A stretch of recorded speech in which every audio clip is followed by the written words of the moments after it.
저도 땀 흘리고 할 필요가 없고요. 서로가 주 안에서 바울이 로마 교회 편지를 보내면서 나도 너희를 통해서 나도 안위를 얻기로 바란다. 저도 마찬가지야. 여러분의 로마서를 보면서 여러분의 표정이 바뀌고 웃고 여러분의 영적인 깨달음이 올 때 그런 모습들을 저에서 보고 있는데 그때마다 저 안에 기쁨이 있는 거예요. 아멘. 자, 세 번째가 뭐냐면 하나님이 준 그 여러분에게 기쁨이 있고 남을 유익하게 하면 그걸로 끝나면 안 돼요. 세 번째는 develop, 개발시켜야 돼요. 굉장히 중요한 얘기예요. 그래서 하나님은 주위에 많은 사람을 줬어요.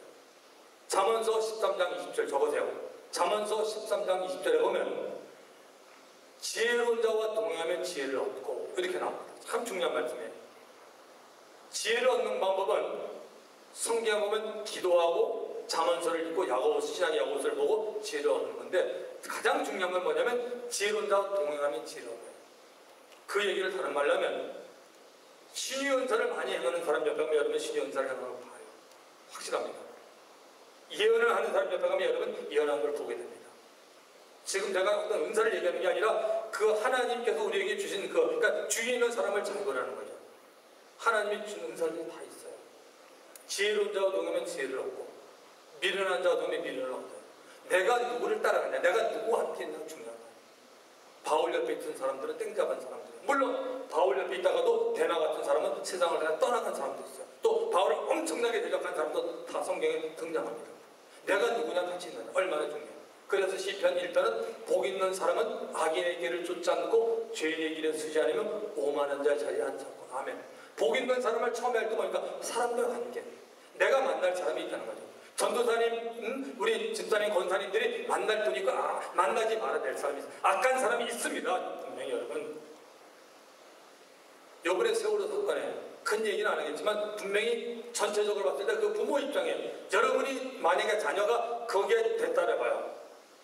반만 안 납니다. 당연히 한국 정부에서 삿대리 하죠. 이게 뭐냐? 안 할 사람은 어떻게 해요? 다른 사람은 바로 여러분의 son and daughter. 정말 그래 보세요. 어떻게 표현하겠어요? 말이 안 되잖아요. 여러분. 그러면 분명히 거기에 대해서도 사람들이 악한 사람이 있었잖아요. 제가 사람은 거명하지 않다고 했어요. 분명히 있어요.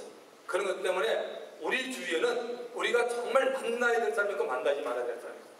그리고 우리는 우리 자신이 악인, 죄인, 오만한 자가 되지 말아야 됩니다. 아멘. 우리가 되면 안 돼요. 우리가 나쁜 사람에게 나쁜 영향력을 주면 안 되잖아요. 좋은 영향력을 줘야 돼요. 바로 그게 뭐죠? 여러분의 자녀들, 우리 2세, 3세들 얼마나 중요합니까? 우리 자녀들에게 정말 좋은 영향력을 보여줘야 돼요. 참 중요합니다. 그래서 이 사명, 은사를 꼭 기억하세요. 그래서 여러분이 하나님께서 내 사명을, 하나님의 사명을 주는 은사라면 그거는 뭐냐? 첫 번째, 그 은사를 사용할 때 기쁨이 있어요. 사용할 때. 어떤 사람은 찬양으로 받은 분이 있어요.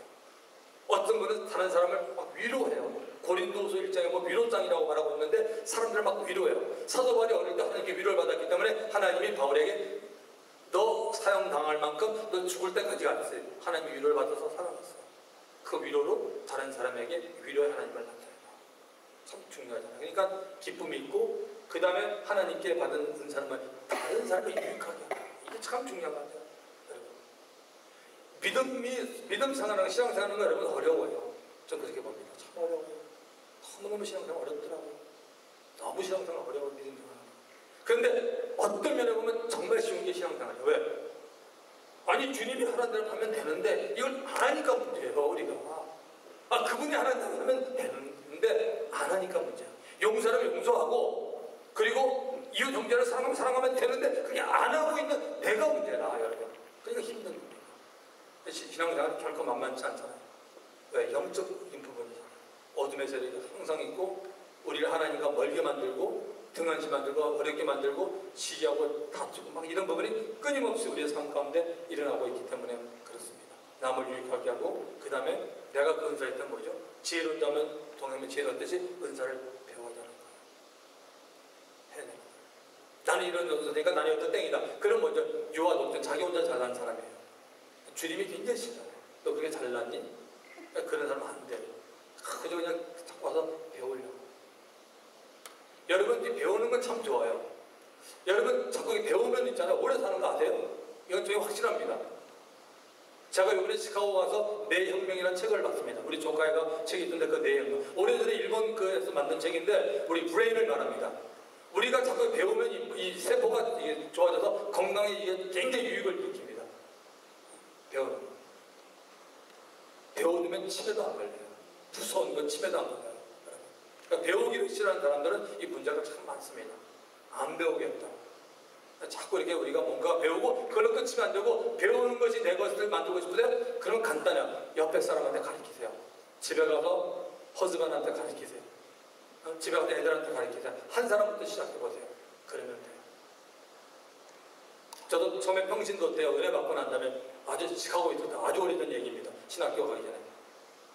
인격적인 예수님을 만났어요. 너무너무 좋은 거예요. 뭐 좋아서 죽였어요. 어떻게 하면 가만히 있지를 못하겠어요. 이 예수님을 전하고 좀 가르치고 싶어요. 누구한테.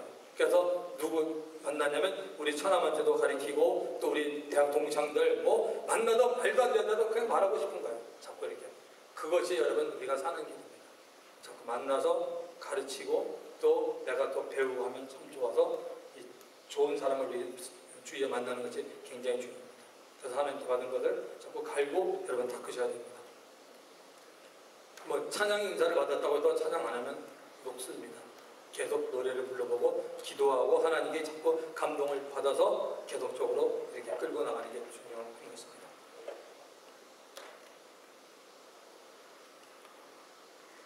자, 그 다음에 바울은 유대인에게는 유대인처럼 이방인은 이방인처럼 지냈고요. 사람의 행위로는 절대 구원받을 수 없다는 것을 그는 알았습니다.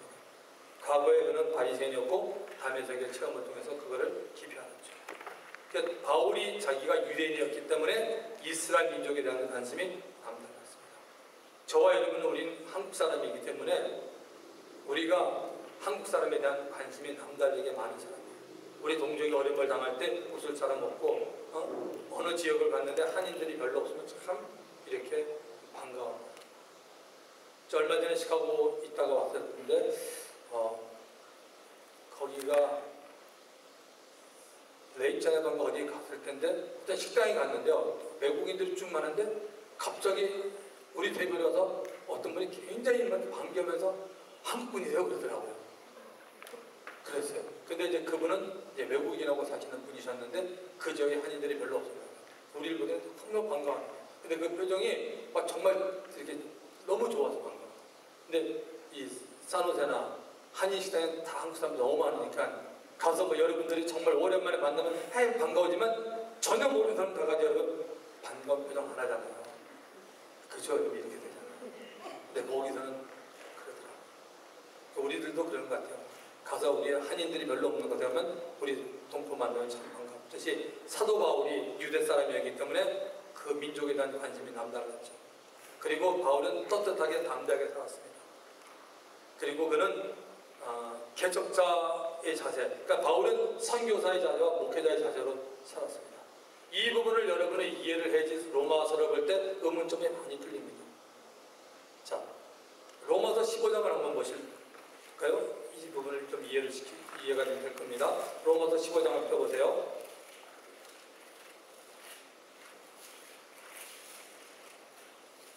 로마서 15장 자 20절에 보시면 또 내가 그리스도 이름을 부르는 곳에는 복음을 전하지 않기로 힘썼노니 이는 남의 터 위에 건축하지 아니하려 합니다. 자, 바울이 여기에 쓴 것은 무슨 얘기냐면 선교사 입장에서 썼습니다.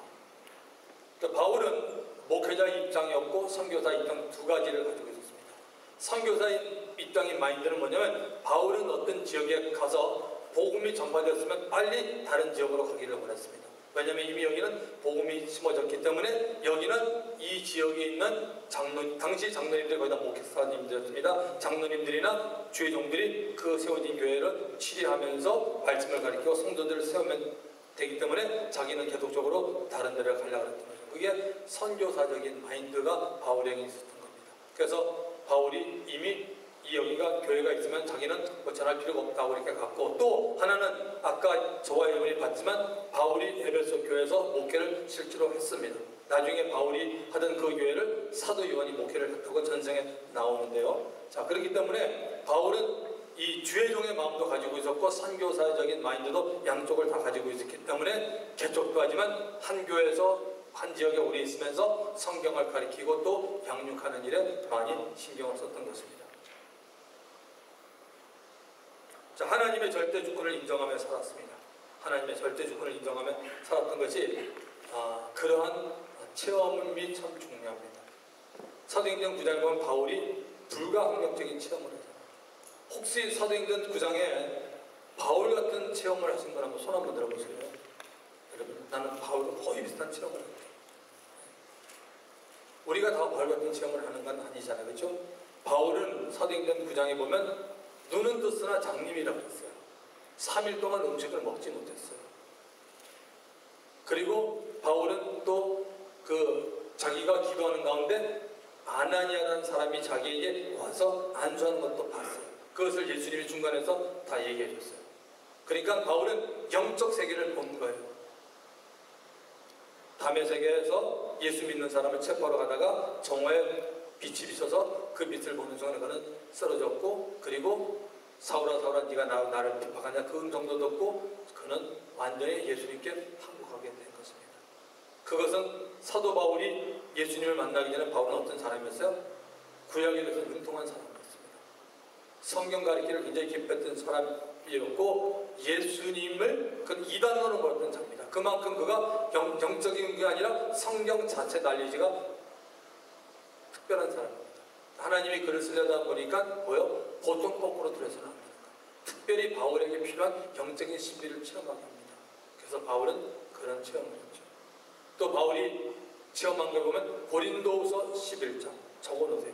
고린도후서 11장에도 보면 바울의 그 개인 체험을 바울이 많이 말하고 있습니다. 고린도후서 11장 그리고 12장에는 바울이 환상을 보죠. 14년 전에 내가 이러한 사람을 아느니 그가 14년 전에 이러한 낙원에 가서 가히 듣지 못한 말을 들었느니 그가 몸 밖에 있는 몸 안에 있는지 모르지만 주님이 하신다. 이런 얘기를 하면서 자기를 나타내지 않고 제3자를 만든 게 바울이었습니다. 그러니까 바울은 남들이 겪지 못하는 엄청난 체험도 많이 했습니다. 그 많이 했기 때문에 바울이 수많은 핍박과 어려운 가운데 견뎌낼 수 있습니다. 이거는 똑같은 것 같습니다. 오늘도 사람들마다 다 틀린데 하나님이 여러분들 가운데 영적인 체험을 많이 준 분이 계셔요. 그분은 기억하셔야 돼요. 다른 사람보다 환난이 많아요. 그래서 왜 그런지 모르지만 성경을 그렇게 돼 있어요. 정말입니다. 예레미야가 그랬죠. 에스겔이 그랬죠. 바울이 그랬죠. 이게 영적인 체험이 많은 사람들은 하나님이 그만큼 뭔가 하실 일이 있는 거예요. 그런데 그런 걸 우월감 가지면 안 되고 차분하게 있으면서 그냥 묵묵히 가셔야 돼요. 그러니까 참 이게 중요한 거예요.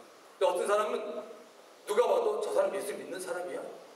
뻔뻔스럽게만큼 너무 편하게 믿는 것 같고 아무 일도 nothing happened to him. 아무 일도 안 일어나는 거야. 그냥 왔다 갔다 하면서 보면 항상 싱글벙글거리고 아무 일도 안 일어나는 거예요. 그런 사람도 있잖아요. 그러니까 하나님께서 이 사람 저 사람 다 다르게 하니까 그냥 그 사람은 그 사람이고 나는 나고 그렇게 여러분 나가시면 되는데 특별히 신앙생활 하다 보면 체험이 굉장히 중요합니다. 체험 있는 사람들은 뭐죠? 주님 절대 꺾지 않습니다. 주님 절대 부인하지 않습니다. 그런데 신앙이 체험이 거의 없고 자꾸 머리로만 예수 믿으려는 사람들이 문제를 많이 일으킬 수가 있는 겁니다.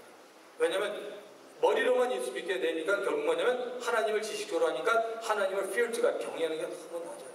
하나님을 경외하지 않습니다. 근데 체험이 많은 사람들은 뭐죠? 체험이 있으니까 경험이 있으니까 하나님을 사랑할 뿐만 아니라 하나님을 정말 두렵게도 알기 때문에 어떤 데는 이런 말하고 싶어도 아니야. 이건 교회 덕이 아닌데 그래 알지 아는데 이게 없는 사람은 그냥 합니다. 근데 어쨌든 하나님이 다 아시는 일이기 때문에 하나님의 부르시면 우리 모든 사람에게 다 이래저래 다 틀립니다. 자, 로마서의 중요성을 말한 몇 사람들을 보면 그냥 읽고 마치겠습니다. 여기는 어거스틴 유명하죠. 어거스틴이 그 성자라는 칭호를 받게 됐는데 아까 저희가 봤던 로마서 13장 그 11절부터 14절의 말씀을 그가 성경을 펴는 순간 보게 됐고 그 말씀이 여기에 레마로 들어갔기 때문에 그가 변하게 됐습니다. 마틴 루터는 로마서 1장 17절의 말씀 오직 의인은 믿음으로 말미암아 살리라. 하박국서 2장 4절에 기록한 말씀을 통해서 그가 바로 로마서 연결돼서 그 종교개혁을 일으키는 그런 큰 힘을 받은 거죠. 존 웨슬레는 루터의 로마서 서론을 경청하다가 마음이 뜨거워져 회심을 체험하게 됐습니다. 그 다음에 요한 번연은 로마서의 주제를 가지고 그 감옥에서 묵상하다가 여러분 철로역정 안 보신 분 바로 없는 것 같아요. 다 본 것 같아요. 철로역정의 그 환상을 보게 되고 그 책을 기록하게 됩니다. 그리고 유명한 신학자, 지금은 천국하셨지만 F.F. 브루스는 기독교 역사 속에서 이 로마서는 사람들의 마음을 해방하여 그리스도의 본질적 복음을 이해시킴으로 영적 혁명을 초래한다라고 봤던 것입니다. 그래서 로마서를 통해서 은혜 받고 또 로마서를 통해서 삶이 달라진 사람들이 너무너무나 많습니다. 자, 그 다음 페이지 보면 로마서에도 암송하며 유익되는 성경 구절을 적어놨는데 이거는 여러분이 한번 참고로 보시면 될 것 같습니다. 자, 이 시간 마치겠습니다. 할렐루야. 우리 하나님께 영광을 돌려드리겠습니다. 할렐루야. 감사합니다.